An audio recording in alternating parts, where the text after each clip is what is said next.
ನಮಗೆ ಕಲಿಯುಗದ ಮಹಾಮಂತ್ರ ಬ್ರಹ್ಮ ನಾರದರಿಗೆ ಹೇಳುವಂತಿರೋಂಥ ಮಂತ್ರ ಇದು. ನಾವು ಒಂದ್ಸಲ ಇಲ್ಲಿ ಮಂತ್ರ ಹೇಳಕ್ಕೆ ಸ್ಟಾರ್ಟ್ ಮಾಡಿ 10 ಕಿಲೋಮೀಟರ್ವರೆಗೂ ಸ್ಯಾಟಿಸ್ಫೈಡ್ ಆಗ್ತದಂತೆ. ಸರ್ವ ವೇದೇಶು ದೃಶ್ಯತೆ, ಎಲ್ಲ ವೇದಗಳು ಹೇಳ್ತಾವಂತೆ ಈ 16 ಅಕ್ಷರ ಕೂಡಿರೋಂಥದ್ದು.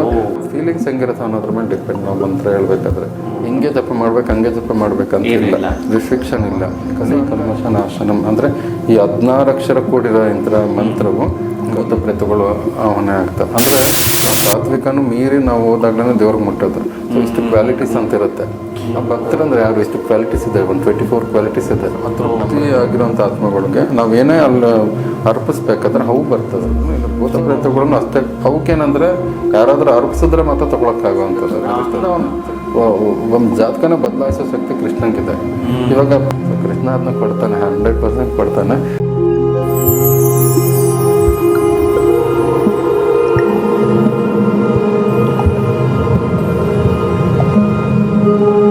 ಮತ್ತು ಸಂತೋಷ ಯಾವ್ಯಾವ ಟೈಮಲ್ಲಿ ಸಂತೋಷ ಆಗುತ್ತೆ ಅದಕ್ಕಷ್ಟೇ ಗೊತ್ತು.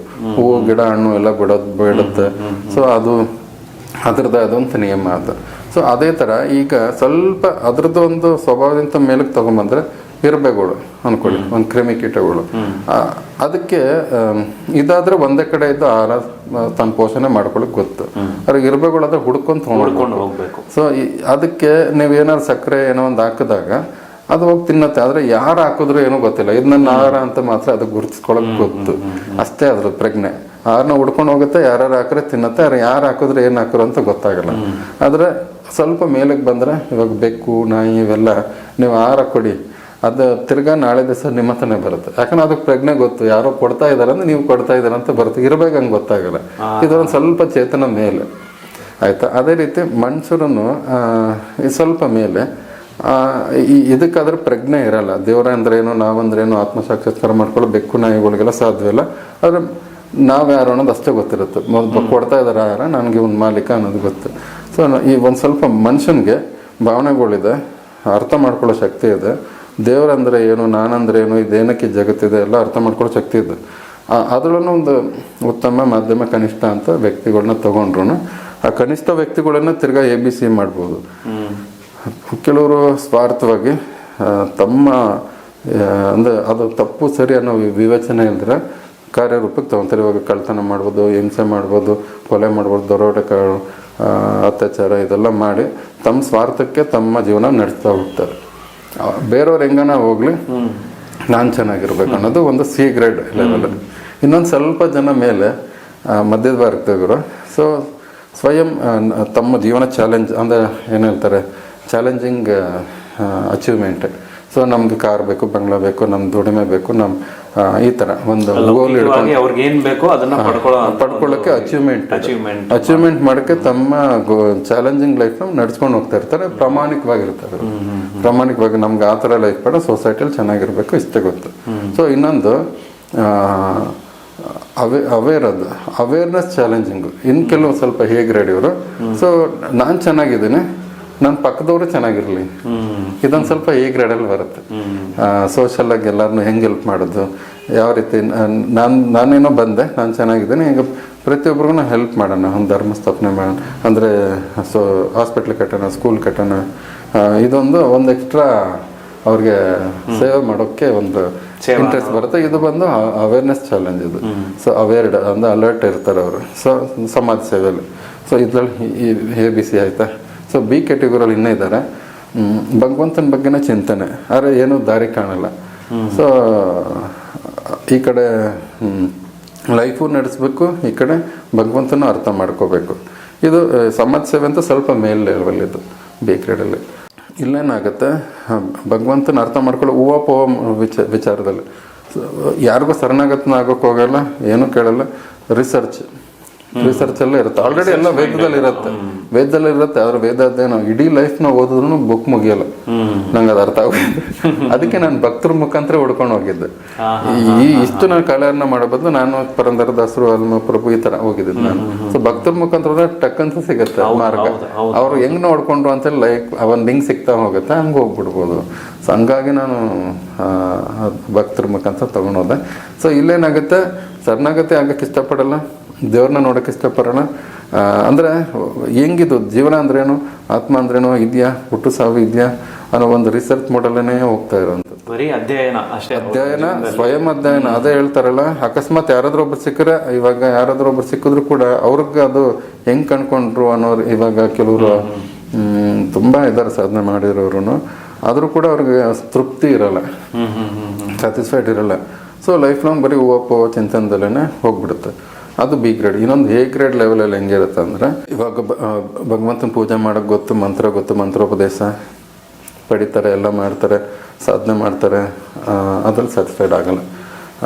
ಅಂದರೆ ದೇವ್ರು ಸಿಗಲ್ಲ. ಅಂದರೆ ಪದೇ ಪದೇ ಪದೇ ಪದೇ ಪ್ರಯತ್ನದಲ್ಲೇ ಇರ್ತಾರೆ. ಅದು ಪ್ರತಿ ಜನ್ಮದಲ್ಲೂ ಅದರ ಸಾಧನೆ ಅವ್ರಿಗೆ ಯಾವಾಗಲೂ ನೆಕ್ಸ್ಟ್ ಜನ್ಮ ಕರ್ಕೊಂಡು ಹೋಗ್ತದೆ. ಆ ಸಾಧನೆ ಎಲ್ಲೇ ನಾಶ ಆಗೋಕ್ಕೂ ಬಿಡಲ್ಲ. ಅವ್ರು ಒಂದು ಹಂತಕ್ಕೆ ಬಂದೇ ಬರ್ತಾರೆ. ಆ ಒಂದು ಹಂತದಿಂದ ಒಂದು ಶಾಂತ ಹಂತಕ್ಕೆ ಬಂದ್ಬಿಡ್ತಾರೆ. ಯಾವ್ದಾರು ಒಂದಿಷ್ಟು, ಇವಾಗ ಕೃಷ್ಣ ಹೇಳ್ತಾನೆ, ಬಹುನಾಮ್ ಜನ್ಮನಾಮ್ ಅಂತ್ಯ ಜ್ಞಾನವಾನ್ ಮಾಂ ಪ್ರಪದ್ಯತೆ.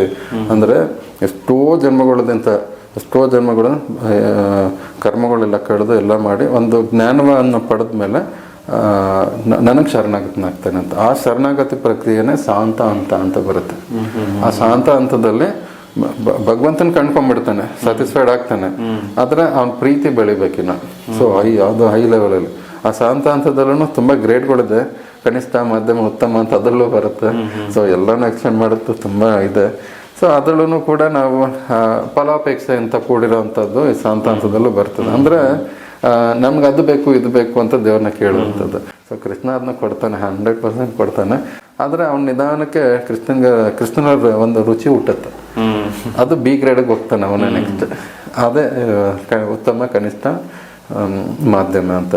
ಸೊ ಮಾಧ್ಯಮ ಹಂತಕ್ಕೆ ಬಂದ್ಮೇಲೆ ನೆಕ್ಸ್ಟ್ ಅವನು ಕೃಷ್ಣ ಅದೆಲ್ಲ ದಯಪಡಿಸಿ ಕೃಷ್ಣನ ರುಚಿ ಬಂದಾಗ ಅವನು ಉತ್ತಮ ಹಂತಕ್ಕೆ ಬರ್ತಾನೆ. ಉತ್ತಮ ಹಂತಕ್ಕೆ ಬಂದ್ಮೇಲೆ ಅದರಲ್ಲೂ ಕೂಡ 3 ಲೆವೆಲ್ ಇದೆ. ಅದರಲ್ಲಿ ಉತ್ತಮ, ಮಧ್ಯಮ, ಕನಿಷ್ಠ ಒಂದು ದೇವ್ರನ ಮೇಲೆ ರುಚಿ ಬಂದ್ಮೇಲೆ ಅದ್ರಲ್ಲೇನ್ ಮಾಡ್ತಾನೆ, ಒಬ್ನಿಗೆ ಶಾಸ್ತ್ರಗಳ ಜ್ಞಾನ ಇರಲ್ಲ, ಆಯ್ತಾ, ಫಲಾಪೇಕ್ಷೆ ಸಿಗ್ತಾ ಇರ್ತಾನೆ, ಎಲ್ಲ ಸೇವೆ ಮಾಡ್ತಿರ್ತಾನೆ, ಗುರುಗಳ ಸೇವೆ ಮಾಡ್ತಾನೆ, ಎಲ್ಲ ಮಾಡ್ತಾನೆ, ತುಂಬಾ ಹೈ ಲೆವೆಲ್ ಫಸ್ಟ್ ಕ್ಲಾಸ್ ಮಾಡ್ತಾನೆ.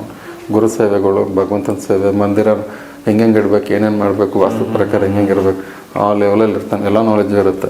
ಆದರೆ ಅವನಿಗೆ ಇದು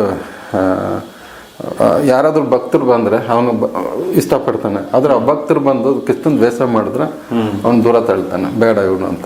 ಸೊ ಆ ಲೆವೆಲಲ್ಲಿ ಅದು ಕನಿಷ್ಠ ಲೆವೆಲಲ್ಲಿ. ಸೊ ಮಾಧ್ಯಮ ಬಂದು ಅವ್ನ ಜ್ಞಾನ ಇರಲ್ಲ, ಆದ್ರೆ ಅದನ್ನ ಸಾಧನೆಯಲ್ಲಿ ಒಂದ್ ಸ್ವಲ್ಪ ಮೇಲೆ. ಅಂದ್ರೆ ಇವಾಗ ಕನ್ವಿನ್ಸ್ ಮಾಡೋದು, ಭಕ್ತರಲ್ಲದೆ ಇರೋನು ಭಕ್ತರನ್ನ ಕರ್ಕೊಳ್ಳೋದು, ಕನ್ವಿನ್ಸ್ ಮಾಡೋದು, ಈ ಲೆವೆಲಲ್ಲಿ ಇರ್ತದೆ. ಸೊ ಉತ್ತಮ ಅಧಿಕಾರಿ ಹೆಂಗಿರ್ತಾನೆ ಅಂದ್ರೆ ಎಲ್ಲಾ ಶಾಸ್ತ್ರ ವೇದ ಜ್ಞಾನನೂ ಇರ್ತದೆ. So perfect. ಅವನು ಕೃಷ್ಣನು ಕಂಡ್ಕೊಂಡಿರ್ತಾನೆ, ವೇದಾಧ್ಯಯನ ಮಾಡ್ತಿರ್ತಾನೆ. ಸೊ ಬಂದವ್ರಿಗೆಲ್ಲನೂ ಆಶ್ರಯ ಕೊಡ್ತಾರೆ ಗುರುಗಳ ಲೆಕ್ಕದಲ್ಲಿ. ಆ ಗುರುಗಳ ಲೆಕ್ಕದಲ್ಲೂ ಇನ್ನೂ 5 ಲೆವೆಲ್ ಇದೆ. ಗುರುಗಳಾದ್ಮೇಲೆ ಕೂಡ ಏನೋ 3 ಲೆವೆಲ್ ಇದೆ. ಆ 3 ಲೆವೆಲ್ ಏನಂತಂದ್ರೆ ಅದು ರಾಗಾನುರಾಗ ಪ್ರೀತಿಯಲ್ಲಿ ಹೋಗುತ್ತೆ. ಇವಾಗ ಇದು ಭಗವಂತನ ಜೊತೆ ಒಡನಾಡಿಗೆ ಹೆಂಗಿರತ್ತಂದ್ರೆ, ಪ್ರೀತಿಯಲ್ಲಿ ಲೆಕ್ಕ ಹಾಕಕ್ ಹೋದ್ರೆ ಅವ್ನು ಶಾಂತ ಅಂತ ನೆಕ್ಸ್ಟ್ ಸಾಕ್ಯ ಅಂತ ಭಗವಂತನ ಸ್ನೇಹದ ತರ ಬೆಳೆಸಂತಾನೆ. ಇದು ಪ್ರೀತಿಯಲ್ಲಿ ಲೆಕ್ಕ ಹಾಕಿ. ಶಾಂತ ಅಂತ ನೆಕ್ಸ್ಟ್ ಸಖ್ಯ ಅಂತ ಅಂದ್ರೆ ಅವನ ಅಣ್ಣನೋ ಗೆಳೆಯನಾಗೋ ಇಷ್ಟಪಡ್ತಾನೆ. ಸೊ ಅದರಲ್ಲಿ ನೆಕ್ಸ್ಟ್ ಅಂತಾನೆ ವಾತ್ಸಲ್ಯ ಅಂತ, ಅಂದ್ರೆ ಮಗುವಾಗಿ ಅವನು ಪ್ರೀತಿಸ್ಬೇಕು ಅನ್ನೋ ತರದಲ್ಲಿ ಹೇಳ್ತದೆ. ಅದ್ರ ಮೇಲೆ ಗೋಪಿಕೆ ಅಂತಾರೆ, ಅಂತಂದ್ರೆ ಬಾಬಾ ಅಂತ. ಗೋಪಿಯರ್ಕೆಯನ್ನ ಹೆಂಗೆ ಇದು ಕೃಷ್ಣನ್ ಪ್ರೀತಿಸಿದ್ರೆ ಆ ಲೆವೆಲ್ ಪ್ರೀತಿಸಕ್ಕೆ ಸ್ಟಾರ್ಟ್ ಮಾಡ್ತಾನೆ. ಸೊ ಆ ಗೋಪಿಕೆಯರಲ್ಲೂ ಕೂಡ ಈ ಲೆವೆಲಲ್ಲಿ ರಾಧಾರಾಣಿನೇ ಬರೋದು.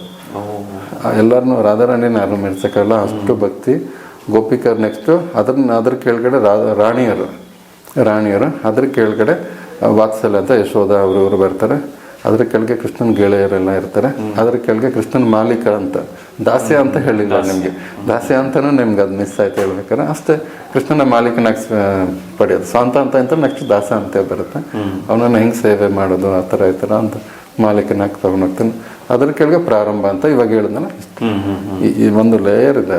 ಆ ಲೇಯರ್ನ ದಾಟ್ಕೊಂಡು ಒಂದು ಭಗವಂತನ ಪಡೆಯೋದಕ್ಕೆ ಇದೆಲ್ಲ ಒಂದು ಹಂತ. ಇದೆಲ್ಲ ಗೊತ್ತಾಗಿದ್ದು ಚೈತನ್ಯ ಮಹಾಪ್ರಭು ಇದು ಕೃಪೆ ಅಂತ ಅವರು ಚರಿತಾಮೃತ ಓದಿದ್ಮೇಲೆ ನಂಗೆ ಇಷ್ಟೆಲ್ಲ ಅರ್ಥ ಆಗಿದ್ದು. ಸೊ ಇದನ್ನ ಒಗ್ಗೂಡಿಸಿ ಓದಿ ಇಂಟ್ರೆಸ್ಟ್ ಅಂತ ಹೋದರೆ ಇದೆಲ್ಲರಿಗೂ ಅರ್ಥ ಆಗುತ್ತೆ. ತುಂಬಾ ಡೀಪ್ ಇದೆ ಅದು ನಾಲೆಜ್.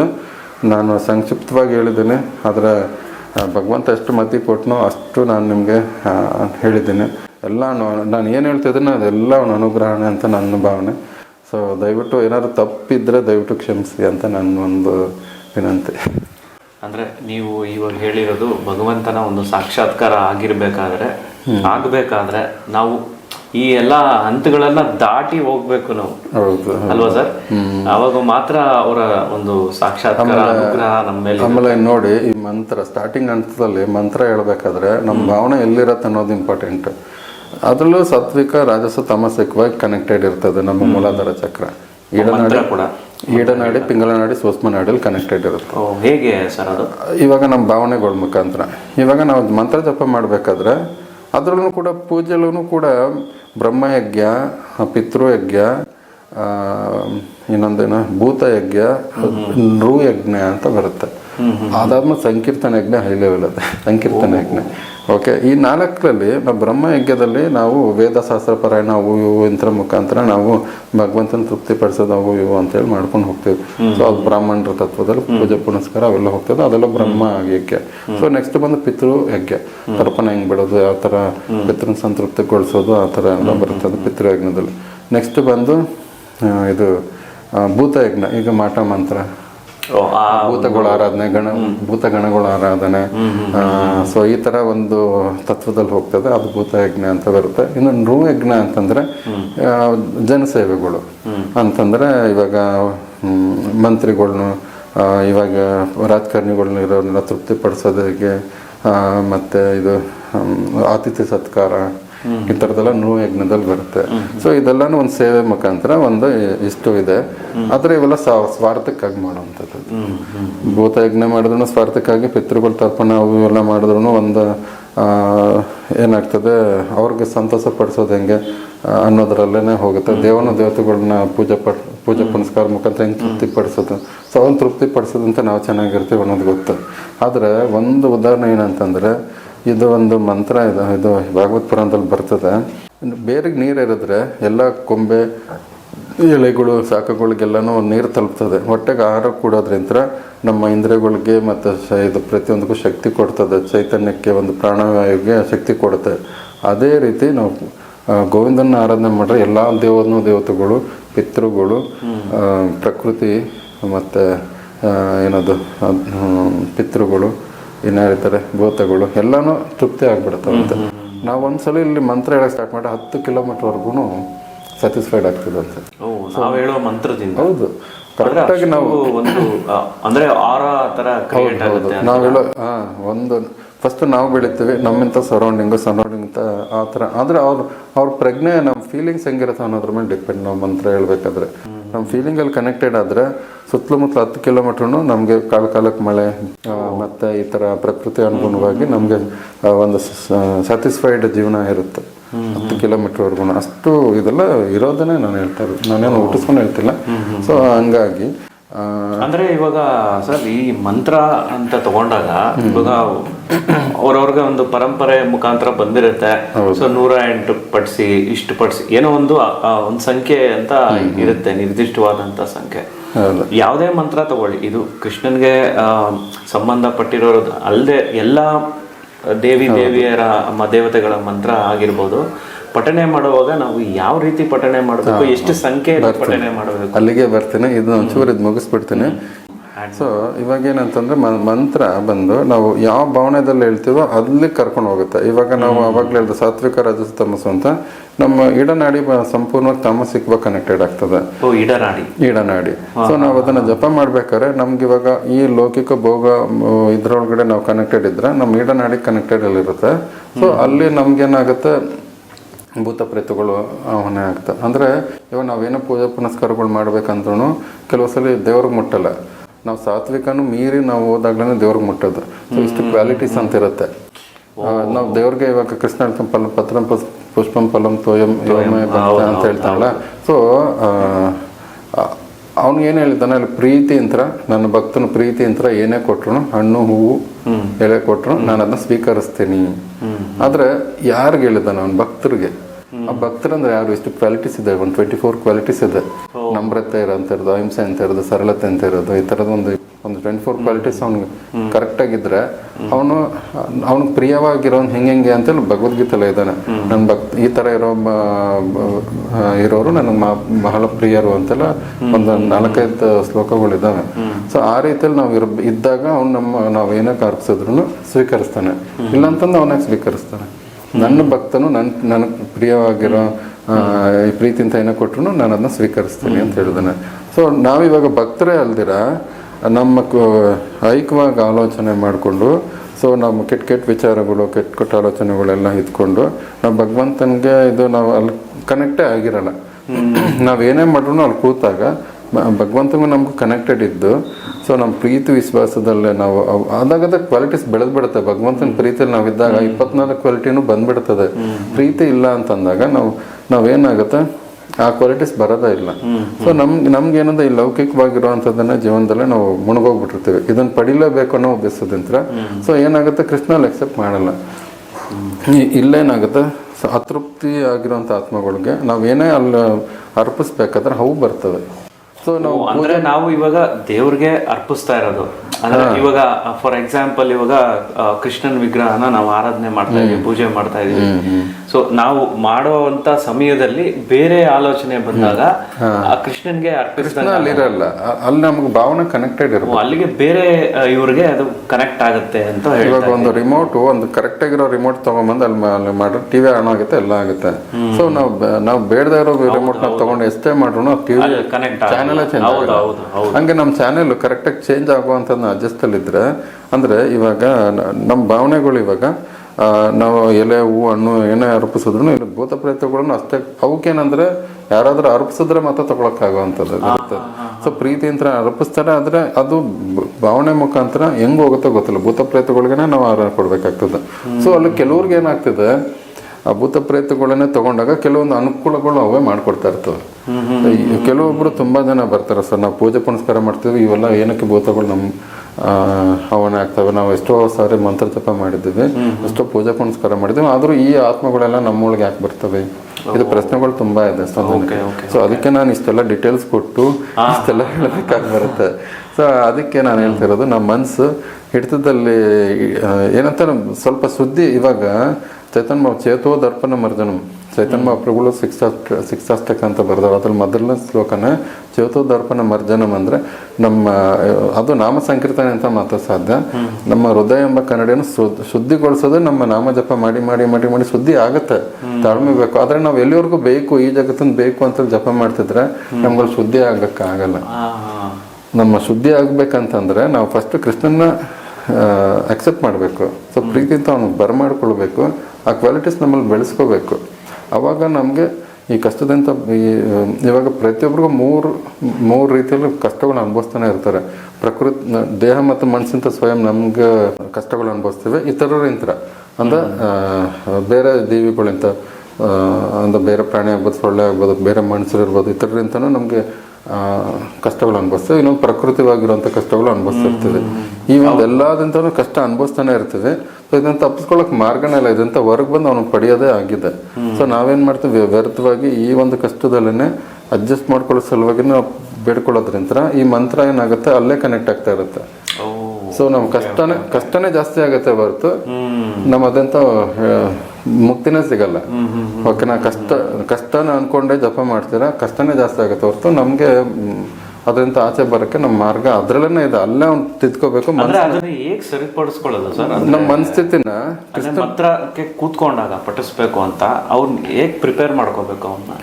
ಅದಕ್ಕೆ ನಾನು ಎಲ್ಲರಿಗೂ ಹೇಳೋದು ಇಷ್ಟು. ಇವಾಗ ನಮ್ಗೇನ್ ಬೇಕೋ ಅದನ್ನ ಸೈಡ್ಗೆ ಇಟ್ಬಿಡೋದು. ನಮ್ಗೇನ್ ಇವಾಗ ನಾನು ಅವಾಗಲೇ ಹೇಳಿದೆ, ನಮ್ಗೇನ್ ಬೇಕೋ ಅದು ಪ್ರಕೃತಿ ದತ್ತವಾಗಿ ನಮ್ಮ ಕರ್ಮಾನುಸಾರವಾಗಿ ಏನ್ ಸಿಗ್ಬೇಕೋ ಅದು ಸಿಗುತ್ತೆ. ಆದ್ರೆ ಕೃಷ್ಣ ಒಂದು ಜಾತಕನ ಬದಲಾಯಿಸೋ ಶಕ್ತಿ ಕೃಷ್ಣಂಗಿದೆ.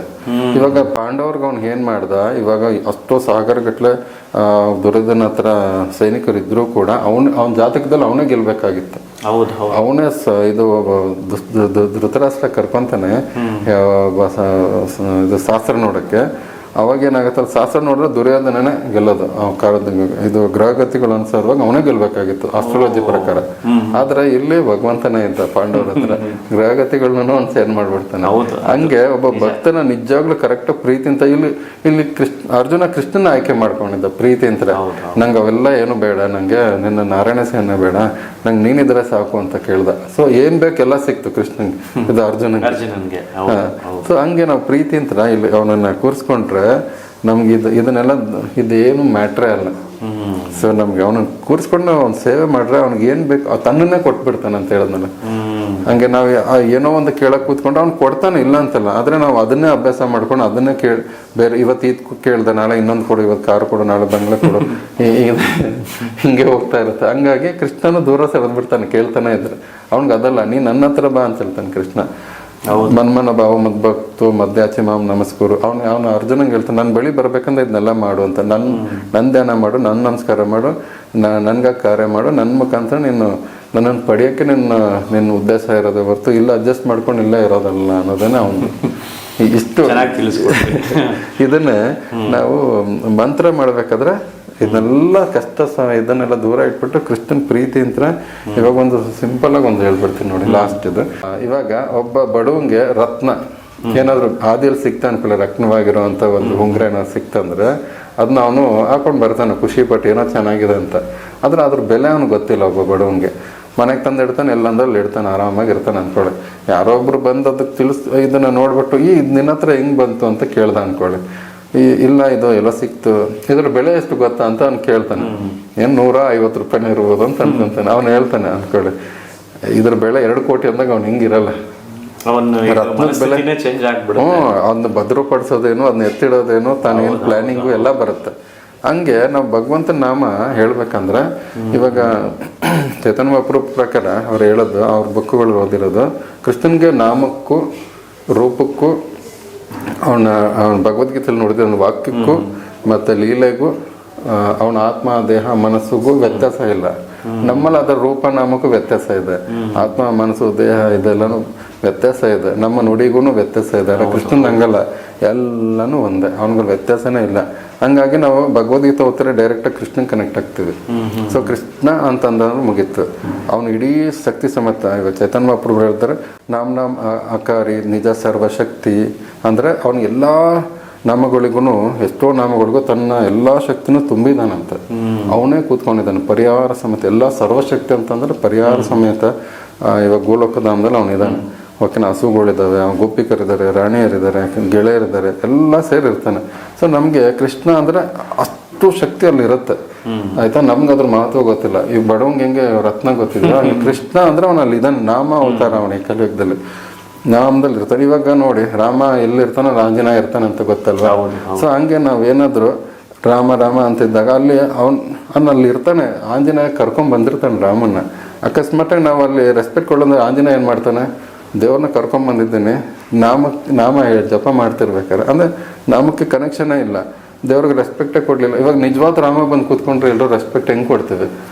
ನಾಮ ಉಚ್ಚಾರಣೆ ಮಾಡ್ಬೇಕಾದ್ರೆ ಆ ಭಾವನೆಯಿಂದ ಮಾಡ್ಬೇಕು ನಾವು. ಅವಾಗ ಆಂಜನೇಯ ಏನ್ ಅನ್ಕೊಂತಾನೆ, ನಾನು ಪ್ರಭುನ ಕರ್ಕೊಂಡ್ ಬಂದಿದ್ದೀನಿ, ಅವ್ನು ರೆಸ್ಪೆಕ್ಟೇ ಕೊಡ್ತಿಲ್ಲ ಅಂತ ಒಪ್ಸ್ಕರ. ಒಂದು ಸಿಂಪಲ್ ಆಗಿ ಹೇಳ್ತಾನೆ ಅರ್ಥ ಮಾಡ್ಸಕ್ಕೆ. ಹಂಗೆ ನಾವು ಮಂತ್ರ ಫಲಿಸ್ಬೇಕಂದ್ರೆ ಕನೆಕ್ಟೆಡ್ ಇರ್ಬೇಕು, ಪ್ರೀತಿಯಿಂದ ಕನೆಕ್ಟೆಡ್ ಇತ್ತಂದ್ರೆ ನಾವು ದೇವ್ರ ಹತ್ರನೇ ಇರ್ತಾನೆ. ಇದು ಮಂತ್ರದ ಸೀಕ್ರೆಟ್. ಭಗವಂತನ ಪಡಿಬೇಕು, ಅವನನ್ನ ಪ್ರೀತಿಸ್ಬೇಕು, ನಮಗೆ ಕಷ್ಟಕ್ಕೂ ಅವನು ಅನುಕೂಲನೂ ಮಾಡಿಕೊಡ್ತಾನೆ. ಯಾಕಂದ್ರೆ ಕೃಷ್ಣ ಭಗವದ್ಗೀತೆಯಲ್ಲಿ ಹೇಳ್ತಾನೆ, ಯಾರು ಸದಾ ನನ್ನ ಧ್ಯಾನ ಮಾಡ್ತಾರೋ ಅವ್ರಿಗೆ ಇರೋದನ್ನು ಕಾಪಾಡ್ತೀನಿ, ಇಲ್ಲದೆ ಇರೋದನ್ನು ಕೊಡ್ತೀನಿ ಅಂತ ಅವನೇ ಹೇಳಿದಾನೆ ಭಗವದ್ಗೀತೆಯಲ್ಲಿ. ಸೊ ಇದು ನನಗೆ ಶಕ್ತಿಗೆ ಮೀರಿದು ನನಗೇನು ತಿಳಿದಿರೋದು ಅವನ ಅನುಗ್ರಹ ಅಂತ ನಮಗೆಲ್ಲ ತಿಳಿಸಿದ್ದೀನಿ. ದಯವಿಟ್ಟು ಇದನ್ನೆಲ್ಲನೂ ಪಾಲಿಸಿ ನಮಗೆ ಇಲ್ಲಿ ಬಂದಿರೋದನ್ನೇ ಮಂತ್ರ ಉಚ್ಚಾರಣೆ ಮುಖಾಂತರ. ಅಂದರೆ ಇವಾಗ ಮಂತ್ರ ಉಚ್ಚಾರಣೆ ಅಂದ ತಕ್ಷಣ ಹೇಳ್ತೀನಿ, ಯಾಕಂದರೆ ಒಬ್ರೊಬ್ರಿಗೆ ಒಂದೊಂದು ಥರ ಮಂತ್ರ ಮ್ಯಾಚ್ ಆಗ್ತದೆ. ಓಕೆ, ಒಬ್ರೊಬ್ರಿಗೆ ಮಾಂಸಾಹಾರಿ ತಿನ್ನೋರಿಗೆ ಈ ಜಗತ್ತಿಗೆ ಅನುಗುಣವಾಗಿ ಕೆಲವೊಂದು ದೇವನ ದತ್ತುಗಳು ಪೂಜೆ ಮಾಡೋದಂತ ಕೆಲವೊಂದು ಸಿಗ್ತದೆ. ಇವಾಗ ಕಳಬೇರ ಇದು ಕಾಳೆಮ ಆಗ್ಬೋದು, ಗಣಗಳಾಗ್ಬೋದು. ಸೊ ಈ ಥರ ಮಾಂಸಾಹಾರಿಗಳಿಗೇನೆ ಒಂಥರ ಮಂತ್ರ. ಅವರು ಸೂಟಬಲ್ ಆಗೋ ರೀತಿ ಎಲ್ಲ ಮಾಡ್ಕೊಂಡ್ ಬಂದಿರೋದನ್ನೇ ಅದನ್ನು ಕೂಡ ಪಾಪ ಅವರು ಎಲ್ಲರೂ ಸಾತ್ವಿಕವಾಗಿರೋದು ಇವರೇ ಅದನ್ನ ಅಟ್ರಾಕ್ಟ್ ಮಾಡಿಬಿಟ್ಟು ಆ ರೀತಿ ಮಾಡ್ಕೊಂಡ್ ಬೆಳೆಸ್ಕೊಂಡ್ ಬಂದಿದ್ದಾರೆ. ಸೊ ತಾವು ಅದರಿಂದ ಈಚೆ ಬರ್ತಾ ಇಲ್ಲ, ದೇವನ ದೇವತೆಗಳನ್ನ ಅಟ್ರಾಕ್ಟ್ ಮಾಡಿ ಆ ರೀತಿ ಮಾಡಿಬಿಟ್ಟಿದ್ದಾರೆ. ಅಂದ್ರೆ ಇವಾಗ ಸ್ಮಶಾನ ಕಳಿ ಅವು ಇವಕ್ಕೆಲ್ಲ ಬಲಿ ಕೊಟ್ಟೆಲ್ಲ ಮಾಡಿ ಸ್ವಯಂ ಇದಕ್ಕೇನೆ ಕೆಲವೊಂದು ಒಳ್ಳೇದಕ್ಕೆ ಯೂಸ್ ಮಾಡ್ತಾರೆ, ಕೆಲವು ಕೆಟ್ಟದಕ್ಕೆ ಯೂಸ್ ಮಾಡ್ತಾರೆ ಅದರಿಂದ. ಸೊ ನಮ್ಮ ಉದ್ದೇಶ ಏನಂತಂದ್ರೆ ಇದೆಲ್ಲ ನಮ್ಗಿದೆಲ್ಲ ಬೇಕಾಗೇ ಇಲ್ಲ. ನಮ್ಗಿದೆಲ್ಲ ಐಕ್ಯವಾಗಿ ಏನೇ ಇದ್ರೂ ಅದು ವ್ಯರ್ಥನೆ. ಸೊ ನಮ್ಗೇನು ಬೇಕಾಗಿರೋದು ಇಲ್ಲಿಂದ ಈಚೆ ಬರ್ಬೇಕಂತಂದ್ರೆ ಈ ಕಲಿಯುಗದಲ್ಲಿ ಕಲಿ ಕಲ್ಮಶ, ಯಾಕಂದ್ರೆ ಏನೇ ಜಪ ಏನೇ ಮಾಡಿದ್ರು ಈ ಕಲಿ ಅಂತ ನಾವು ತಪ್ಸ್ಕೊಳಕಲ್ಲ. ಕಲಿ ಕಲ್ಮಶ ನಾಶ ಮಾಡೋಕ್ಕಾಗ್ತಾ ಇಲ್ಲ. ಇದು ಕಲಿ ಸಂತರಣ ಉಪನಿಷದಲ್ಲಿ ಬರುತ್ತೆ. ಹರೇ ನಾಮ ಇದು ಹರೇ ಕೃಷ್ಣ ಕೃಷ್ಣ ಕೃಷ್ಣ ಹರೇ ಹರೇ, ಹರೇ ರಾಮ್ ರಾಮ್ ರಾಮ್ ಹರೇ ಹರೇ, ಇತಿ ಸೋಡಾಕ್ಷರ ನಾಮಂ ಕಲಿ ಕಲ್ಮಶ ನಾಶನಂ. ಅಂದ್ರೆ ಈ 16 ಅಕ್ಷರ ಕೂಡಿರೋ ಯಂತ್ರ ಮಂತ್ರವು ಕಲಿ ಕಲ್ಮಶ. ಮಾಟ ಮಂತ್ರದ ಕೆಲವ್ರಿಗೆ ಆಗ್ತಿರುತ್ತೆ ಕಷ್ಟ ಕಾರ್ಪಣ್ಯಗಳು, ಕಲಿ ಯಂತ್ರ ಏನೇನು ಕಲಹಗಳು ನಡೀತಾ ಇದ್ವು ಮತ್ತೆ ಎಲ್ಲ ಕಷ್ಟ ಎಲ್ಲ ಮಾಟ ಮಂತ್ರ ಅಂತ ಕಲಿ ಕಲ್ಮಶ ನಾಶನಂ. ನಾತೋ ಪರತವ್ರ ಉಪಾಯ ಅಂದ್ರೆ ಬೇರೆ ಉಪಾಯನೇ ಇಲ್ಲ ಅಂತ. ಸರ್ವ ವೇದೇಶು ದೃಶ್ಯತೆ, ಎಲ್ಲಾ ವೇದಗಳು ಹೇಳ್ತಾವಂತೆ ಈ 16 ಅಕ್ಷರ ಕೂಡಿರೋಂಥದ್ದು ನಾಮವು ಕಲಿ ಕಲ್ಮಶಕ್ಕೂ ನಾಶ, ಮತ್ತೆ ಬೇರೆ ಉಪಾಯ ಇಲ್ಲ. ಮತ್ತೆ ಎಲ್ಲಾ ವೇದಗಳು ಇದನ್ನ ನಮ್ಗೆ ನಿರ್ದೇಶನ ಮಾಡ್ತವೆ. ಸರ್ವ ವೇದೇಶು ದೃಶ್ಯತೆ, ಇದು ನಮಗೆ ಕಲಿಯುಗದ ಮಹಾಮಂತ್ರ. ಅದು ಕಲಿ ಸಂತರಣ ಉಪನ್ಯಾಸದಲ್ಲಿ ಬ್ರಹ್ಮ ನಾರದರಿಗೆ ಹೇಳುವಂತಿರುವಂತ ಮಂತ್ರ. ಇದು ತುಂಬಾ ಪವರ್ಫುಲ್. ಇದನ್ನ ಚೈತನ್ಯ ಮಹಾಪ್ರಭುಗಳು ಕೃಪೆ ಅಂತ ನಮ್ಗೆ ಸಿಕ್ಕಿರೋದು. ಸೊ ಇದು ಒಂದೇ ಸಾಕು ಅನ್ಸುತ್ತೆ ನನಗೆ, ಎಲ್ಲದಕ್ಕೂ ನಮ್ಗೆ ಆನ್ಸರ್ ಸಿಕ್ಬಿಡುತ್ತೆ. ಅಂದ್ರೆ ಇದನ್ನ ನೀವು ಹೇಳೋ ಇವಾಗ ಈ ಮಂತ್ರ ಹೇಳಿದ್ದು ಎಲ್ಲರೂ ಪಠಿಸಬಹುದಾ? ಅಂದ್ರೆ ಚೈತನ್ಯ ಮಹಾಪ್ರಭುಗಳು ಅದೊಂದು ಅನುಗ್ರಹ ಮಾಡಿದ್ದಾರೆ. ಯಾಕಂದ್ರೆ ಇದು ಮೊದ್ಲು ಅವರು ಹರೇ ರಾಮ ರಾಮ ರಾಮ ಹರೇ ಹರೇ, ಹರೇ ಕೃಷ್ಣ ಕೃಷ್ಣ ಕೃಷ್ಣ ಹರೇ ಹರೇನ ಅದನ್ನ ಉಲ್ಟಾ ಮಾಡಿದ್ರು. ಯಾಕಂದ್ರೆ ಆಗಿನ ಕಾಲದಲ್ಲಿ ನಾಮನ ದೀಕ್ಷೆ ಕೊಟ್ಟು ಎಲ್ಲ ಮಾಡಿ ನಿಯಮ ನೀತಿ ಅಂತಾನೆ ನಮ್ಗೆ ಅದೊಂದು ಹೇಳದ್ನಲ್ಲ, ಅದ್ರ ಪ್ರಕಾರನೇ ಕೊಡ್ಬೇಕಾಗ್ತಾ ಇತ್ತು. ಸೊ ಬ್ರಾಹ್ಮಣರಿಗೆ ಕೊಡ್ಬೇಕಾಗಿತ್ತು, ಬೇರೆಯವ್ರು ಸಿಗ್ತಾ ಇರ್ಲಿಲ್ಲ. ಅದಕ್ಕೆ ಚೈತನ್ಯ ಮಹಾಪ್ರಭುಗಳು ಮುಕ್ತವಾಗಿ ಎಲ್ಲರಿಗೂ ಸಿಗ್ಲಿ ಅಂತೇಳಿ ಅದನ್ನ ಉಲ್ಟಾ ಮಾಡಿದ್ರು. ಹರೇ ಕೃಷ್ಣ ಕೃಷ್ಣ ಹರೇ ಹರೇ, ಹರೇ ರಾಮ್ ರಾಮ್ ರಾಮ್ ಹರೇ ಹರೇ ಅಂತೇಳಿ ಅದನ್ನ ಉಲ್ಟಾ ಮಾಡಿ ಪ್ರತಿಯೊಬ್ಬರು ಇದಕ್ಕೆ ಎಲ್ಲಿ ಬೇಕಾದ್ರೂ ಇದಕ್ಕೆ ಶುದ್ಧ ಆಗಿರ್ಲಿ ಅಶುದ್ಧವಾಗಿರ್ಲಿ ಯಾವುದೇ ಜಾತಿ ಭೇದ ಇಲ್ದಿರ ಎಲ್ಲಾದ್ರೂ ಸರಿ ಎಲ್ಲರೂ ಪಠಿಸಬಹುದು. ನಿಯಮ ನಿಬಂಧನೆ ಇಲ್ಲ, ಹಿಂಗೆ ಜಪ ಮಾಡ್ಬೇಕು ಹಂಗೆ ಜಪ ಮಾಡ್ಬೇಕಂತ ಇಲ್ಲ, ರಿಸ್ಟ್ರಿಕ್ಷನ್ ಇಲ್ಲ. ಸೊ ಹಂಗಾಗಿ ಈ ಒಂದು ಇದು ಜಪಮಾಲೆಯಲ್ಲೇ ಮಾಡ್ಬೇಕು ಅಂತ ಏನಿಲ್ಲ, ಹೆಂಗಾದ್ರೂ ಸರಿ. ಸುದ್ದಿ ಇರ್ಲಿ ಅಶುದ್ಧಿ ಸದ. ಇವಾಗ ಕೆಲವು ಮಂತ್ರಗಳು ಶುದ್ಧವಾಗಿರ್ಬೇಕು, ನಾವ್ ಹಿಂಗೆ ಇರ್ಬೇಕು, ಮತ್ತೆ ದಿಗ್ಬಂಧನ ಹಾಕೋಬೇಕು, ಆಯ್ತಾ, ತುಂಬಾ ನಿಯಮಗಳಿದಾವೆ. ಅದನ್ನೆಲ್ಲಾನು ಈಗ ಈ ಪಾಪ ದುಡಿದು ಮಾಡಿ ಜೀವನ ಸಾಗಿಸೋದೆಲ್ಲ ಕಷ್ಟ ಆಗಿರ್ತದೆ. ಇವಾಗ ಕಲಿಯುಗದಲ್ಲಿ ನಾಮಸ್ಮರಣೆ ಇದು ಯಾವುದು ಸಾಧ್ಯ ಇಲ್ಲ. ಇದನ್ನ ಸಿದ್ಧಿ ಪಡಿಸ್ಕೊಳ್ಬೇಕಂತಂದ್ರೆ ಎಷ್ಟೋ ಜನ ಸಾವಿರಾರು ಲಕ್ಷಾಂತರ ಜನ ಸಿದ್ಧಿ ಮಾಡ್ಕೊಳಕ್ ತುಂಬಾ ಪ್ರಯತ್ನ ಪಡ್ತಾರೆ. ಭೂತ ಪ್ರೇತಗಳನ್ನ ಈಜಿಗೆ ಸುದ್ದಿ ಮಾಡ್ಕೊಂಡ್ಬಿಡ್ಬೋದು, ಆದ್ರೆ ದೇವ್ರನ್ನ ಸಿದ್ಧಿ ಮಾಡ್ಕೊಳಕ್ ಆಗಲ್ಲ. ದೇವನ ದೇವತೆಗಳನ್ನ ಸಿಗ್ಬೇಕಂತ ಅಷ್ಟು ಸುಲಭ ಇಲ್ಲ. ಓಕೆ, ಸೊ ಇದ್ರೊಳಗಡೆ ನಾವು ಚೈತನ್ಯ ಮಹಾಪ್ರಭುಗಳ ಅನುಗ್ರಹದಿಂದ ನಿಯಮ ನೀತಿ ರೂಲ್ಸು ಟೈಮಿಂಗ್ಸ್ ಆಗಲಿ, ಶುದ್ಧಿ ಅಶುದ್ಧಿ ಸ್ನಾನ ಮಾಡಲ್ಲೇ ಇದ್ರು ಸರಿ, ನಾವು ಯಾವುದೇ ಸ್ಥಿತಿಯಲ್ಲಿ ಇದ್ರೂ ಜಪ ಮಾಡ್ಬೋದು. ಇದು ನಮ್ಮ ಮನಸ್ಥಿತಿ ಪ್ರೀತಿಯಿಂದ ಕನೆಕ್ಟೆಡ್ ಮಾಡ್ಕೊಡಕ್ಕೆ, ಮೇನ್ ಪ್ರೀತಿಯಿಂದ ನಾವು ಭಗವಂತನ ಕನೆಕ್ಟ್ ಆಗಬೇಕು. ಅದು ಪ್ರತಿ ಕ್ಷಣ ನಾವನ್ನ ನೆನೆಸ್ಬೇಕು. ಅಂದ್ರೆ ಕಾರ್ಯ ಹೋಗ್ಲಿ, ಏನೋ ಕೆಲಸ ಮಾಡ್ಬೇಕಾದ್ರೆ ಅದೆಲ್ಲ ಓಕೆ, ಅದು ಯಾರ ಸಲ್ವ ಮಾಡ್ತೀನಿ ಅನ್ನೋ ಪ್ರಜ್ಞೆ ಇರ್ಬೇಕು. ಅಲ್ಲಿ ನಾವು ಬಾಸ್ ಸಲ್ವ ತೃಪ್ತಿ ಪಡ್ಸಕ್ ಮಾಡ್ತೀವಲ್ಲ, ಆ ಭಾವನೆ ಮತ್ತೆ ಚೇಂಜ್ ಮಾಡೋದು. ಭಗವಂತನ ಮುಖಾಂತರ ನಾನು ಭಗವಂತ ತೃಪ್ತಿ ಪಡ್ಸಕ್ಕೆಲ್ಲ ಮಾಡ್ತಿದ್ದೆ ನಮ್ಮ ಕಾರ್ಯಗಳನ್ನ ಅಂತೇಳಿ ಮಾಡೋದಷ್ಟೇ. ಸೊ ಸದಾ ನಾಮಸ್ಮರಣೆ ಮಾಡೋಕ್ಕಾಗಲಿ ಅಂದ್ರೆ ಅಟ್ಲೀಸ್ಟ್ ಜ್ಞಾನ ಸದಾ ಪ್ರಜ್ಞೆ ಅವನ ಮೇಲೆ ಇರೋ ಥರ ನಾವು ನೋಡ್ಕೋಬೇಕಾಗ್ತದೆ. ಸೊ ಇದು ಇನ್ನೂ ಡೀಟೇಲ್ ಆಗಿ ನಾನು ನೆಕ್ಸ್ಟ್ ಕ್ಲಾಸಲ್ಲಿ ಹೇಳ್ಕೊಡ್ತೀನಿ. ಸೊ ಇದು ಒಂದು ಬೇಸಿಕ್. ಇದನ್ನು ಯಾರು ಅರ್ಥ ಮಾಡ್ಕೊಂಡ್ರು ಅವ್ರು ಮಾತ್ರ ನನ್ನ ಹತ್ರ ಬಂದು ಕ್ಲಾಸ್ ಕಲಿಯಕ್ಕೆ ಸಾಧ್ಯ. ಸೊ ಟೈಮ್ ಪಾಸಿಗೆ ಬರ್ತೀನಿ ಅಂತಂದ್ರೆ ಇದನ್ನ ಎಷ್ಟು ಜನ ಅರ್ಧಕ್ಕೆ ನಿಲ್ಸೋರು ಕೆಲವರು ಇರ್ತಾರೆ. ಇನ್ನು ಮಿಕ್ಕವರು ಸಂಪೂರ್ಣವಾಗಿ ಕೇಳಿ ಇನ್ನೂ ಸಾಕಾಗ್ಲಿಲ್ಲ ಅನ್ನೋರು ಇರ್ತಾರೆ. ಯಾಕಂದ್ರೆ ನಾನು ಕಂಪ್ಲೀಟ್ ಡೀಟೇಲ್ ಹೇಳಿಲ್ಲ, ಎಲ್ಲ ಮೇನ್ ಪಾಯಿಂಟ್ಸ್ ಹೇಳ್ಕೊಂಡ್ಬಂದು ಇಷ್ಟು ಎಲೋಬರೇಟ್ ಆಯ್ತು. ನಾನು ಏನಾದ್ರು ಕಂಪ್ಲೀಟ್ ಡೀಟೇಲ್ ಆಗಿ ಹೇಳಿದ್ರೆ ಅದು ಯಾರು ತಾಳ್ಮೆ ಇಲ್ಲ. ಸೊ ನಮಗೆ ಇವಾಗ ನೀವು ಮಂತ್ರ ನಾವು ಅದನ್ನು ಸಿದ್ಧಿ ಮಾಡ್ಕೋಬೇಕು, ಅದರಿಂದ ನಮಗೆ ಸಾಕಷ್ಟು ಪ್ರಯೋಜನ ಪಡ್ಕೋಬೇಕಂದ್ರೆ ಮುಖ್ಯವಾಗಿ ದೇವ್ರಿಗೆ ನಾವು ಪ್ರೀತಿಯಿಂದ ಕನೆಕ್ಟ್ ಆದರೆ ಸೊ ಮಂತ್ರ ಫಲಿಸ್ತು ಅಂತಲೇ ಅರ್ಥ. ಕರೆಕ್ಟ್. ಸೊ ವೀಕ್ಷಕರೇ, ನೀವು ನೋಡ್ತಾ ಇರೋರು ಯಾರೇ ಆಗಿರ್ಬೋದು, ಅವರು ಇನ್ನು ಸದ್ಯದಲ್ಲೇ ಇನ್ನೊಂದು 2-3 ತಿಂಗಳು ಒಳಗಡೆನೇ ಅವರು ಕ್ಲಾಸಸ್ನ ಶುರು ಮಾಡ್ತಾರೆ. ಆಸಕ್ತಿ ಇರೋರು ಸೊ ಅವರ ಒಂದು ಮಾರ್ಗದರ್ಶನ ಪಡ್ಕೊಬೇಕಾಗಿರೋರು, ಆಸಕ್ತಿ ಇರೋರು ಅವರ ಒಂದು ನಂಬರ್ಗೆ ಕಾಲ್ ಮಾಡಿ ಯಾವಾಗ ಶುರು ಆಗುತ್ತೆ ಅದನ್ನು ನಮ್ಮ ಚಾನಲ್ನ ಮುಖಾಂತರ ನಾವು ತಿಳಿಸ್ತೀವಿ. ಎಲ್ಲರೂ ಒಂದು ಸದುಪಯೋಗನ ಈ ಮೂಲಕ ಪಡೆದುಕೊಳ್ಳಿ ಅಂತ ಈ ಮೂಲಕ ಹೇಳ್ತಾ ಇದ್ದೀನಿ. ಸರ್, ಇವಾಗ ಈ ಮಂತ್ರದ ಬಗ್ಗೆ, ಮಂತ್ರ ಪಠಣೆ ಬಗ್ಗೆ ಇನ್ನೊಂದಷ್ಟು ಮಾಹಿತಿನ ಮುಂಬರುವ ಒಂದು ಸಂಚಿಕೆಗಳಲ್ಲಿ ಕೊಡಿ. ನನಗೇನಂದರೆ ಇವಾಗ ನಿಮಗೆ ಈ ವಿಡಿಯೋ ನಾವು ಯಾವಾಗ ಶುರು ಮಾಡಿದ್ವಿ ಎಲ್ಲ ಒಂದು ಕೃಷ್ಣನ ಪ್ರೇರಣೆಯಿಂದನೇ ಆಗ್ತಾ ಇದೆ ಅಂತ ನನ್ನ ಭಾವನೆ. ಸೊ ಅದಾದ್ಮೇಲೆ ನಿಮ್ಗೆ ಸಾಕಷ್ಟು ಒಂದು ಚಾಲೆಂಜಸ್ ನೀವು ಫೇಸ್ ಮಾಡಿದ್ರಿ. ಸುಮಾರು ಕಾಲ್ಸು ನೀವು ಅಟೆಂಡ್ ಮಾಡ್ತಾ ಇದ್ದೀರಾ. ಅಂದ್ರೆ ನನ್ನ ಪ್ರಕಾರ ಎಷ್ಟೋ ಸರಿ ನೀವು ಹೇಳಿದ್ದೀರಾ, ನಾನು ಮಲಗೋದು ಕೂಡ ಪ್ರತಿದಿನ ಒಂದು 2 ಗಂಟೆ ಅಷ್ಟೇ ಅಂತ ನೋಡಿ. ಅಷ್ಟೊಂದು ಚಾಲೆಂಜಸ್.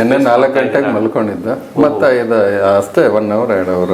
ಸೊ ಅದಕ್ಕಿಂತ ಮುಂಚೆ ಹಿಂಗೆ ಇದೇ ಥರನೇ ಇದ್ದೆ.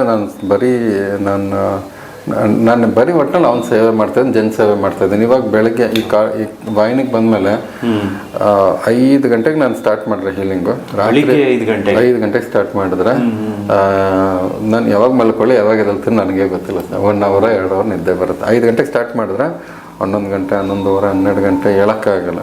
ಸೊ ನಾನು ಅಷ್ಟೊತ್ತು ಎಚ್ಚರಿದ್ದೇ ಇರ್ತೀನಿ, ಸೇವೆ ಮಾಡ್ತಾನೆ ಇರ್ತೀನಿ. ನನಗೆ ಇವಾಗ ಮೊದಲು ಅಟ್ಲೀಸ್ಟ್ ಒಬ್ಬರು ಮನೆಗೆ ಹೋಗಿ ಸೇವೆ ಮಾಡ್ತಿದ್ದೆ. ಅವ್ರದ್ದು ಏನು ಕಷ್ಟ ಇದೆ, ಮನೆ ವಾತಾವರಣ ನೋಡ್ಬಿಟ್ಟು ಎಲ್ಲಿ ಏನೇನು ಚೇಂಜ್ ಮಾಡಿಸ್ಕೋಬೇಕು ಅದನ್ನೆಲ್ಲ ಹೇಳ್ತಾ ಇದ್ದೆ. ಈಗೇನಾಗಿದೆ, ಕೂತಲ್ಲೇ ಎಲ್ಲ ಚೆಕ್ ಮಾಡಿಬಿಟ್ಟು ಯಾರ್ಯಾರ ಮನೆ ಎಲ್ಲಿ ಎನರ್ಜೈಸ್ ಇದೆ, ಎಲ್ಲಿ ಎನರ್ಜೈಸ್ ಇಲ್ಲ ಹೇಳ್ಬಿಟ್ಟು ಏನೇನು ಅಲ್ಲಿ ಬದಲಾವಣೆ ಮಾಡ್ಕೋಬೇಕಂತ ಹೇಳ್ತೀನಿ. ಕೆಲವ್ರು ಏನು ಮಾಡ್ತಾರೆ, ನಿಂಬೆಹಣ್ಣು ಹಳೇದಾಗೋಗಿರುತ್ತೆ, ತೆಂಗಿನಕಾಯಿ ಹಳೇದಾಗಿ ಧರ್ಮಸ್ಥಳದಿಂದ ತಂದು 1 ವರ್ಷ 2 ವರ್ಷ 3 ವರ್ಷ ಎಲ್ಲ ತಂದು ಇಟ್ಕೊಂಡಿರ್ತಾರೆ. ಯಂತ್ರಗಳು ಹಳೇದಾಗಿ ಹೋಗ್ಬಿಟ್ಟಿರುತ್ತೆ. ಇವೆಲ್ಲ ಹೈಲಿ ನೆಗೆಟಿವ್ ಆಗಿ ಕನ್ವರ್ಟ್, ಪಾಸಿಟಿವ್ ನೆಗೆಟಿವ್ ಆಗಿ ಕನ್ವರ್ಟ್ ಆಗ್ಬಿಡುತ್ತೆ. ಅದೇ ನಮ್ಗೆ ತೊಂದರೆ. ಹೌದು, ಅದಕ್ಕೆ ಎಲ್ರಿಗೂ ತೆಗಿಯಕ್ಕೆ ಹೇಳ್ತೀನಿ. ಇಲ್ಲಿ ಕೂತ್ಕೊಂಡು ಚೆಕ್ ಮಾಡ್ತೀನಿ, ಯಾವುದಾದಿದೆ ಎಲ್ಲ ತೆಗೀರಿ ಅಂತ ಹೇಳ್ತೀನಿ. ವೈಬ್ರೇಷನ್ ಗೊತ್ತಾಗುತ್ತೆ ನನಗೆ. ಓಕೆ, ಅವ್ರದ್ದು ಯಂತ್ರ ಹಳೇದಾಗಿರುತ್ತೆ. ಸೊ ಕೆಲವೊಂದು ಏನಾಗುತ್ತೆ, ಸಾಧನೆಗಂತ ತಂದಿಟ್ಟು ಆದ್ಮೇಲೆ ಅದ್ರ ಸಾಧನೆ ಮುಗೀತು ಎಲ್ಲ ಆದ್ಮೇಲೆ ತಿರ್ಗಾ ಅದನ್ನ ಡಿಸ್ಪೋಸ್ ಮಾಡಿಬಿಡ್ಬೇಕು. ಸೊ ತಿರ್ಗಾ ಅದನ್ನೇ ಹಿಡ್ಕೊಂಡಿರೋದಲ್ಲ. ಇನ್ನು ಕೆಲವು ಏನಾಗುತ್ತೆ, ನಮ್ಗೆ ಈ ಒಂದು ಯಂತ್ರದಿಂದ ಒಂದು ಸಾಧನೆ ಮಾಡಿ ತಿರ್ಗಾ ಹೈಯರ್ ಲೆವೆಲ್ ನಾವು ಸಾಧನೆ ಮಾಡ್ಕೊರೆ ಇದು ನಮ್ಮನ್ನ ಬಿಗಿತದೆ. ಈ ಒಂದು ಎನರ್ಜಿ ನಮ್ಗೆ ಹೈ ಲೆವೆಲ್ಗೆ ಹೋಗಕ್ಕೆ ಬಿಡಿದ್ರೆ ಬಿಗಿತದೆ.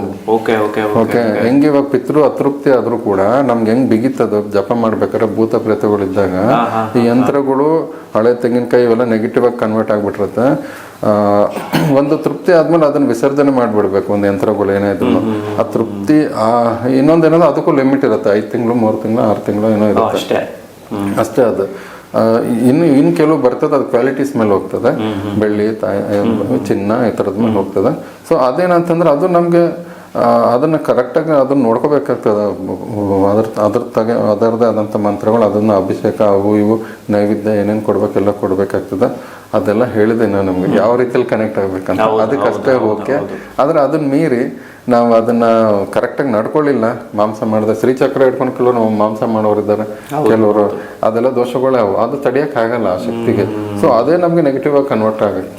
ಅದೇ ನಮ್ಗೆ ನೆಗೆಟಿವ್ ಆಗಿ ಹೊಡಿತದೆ.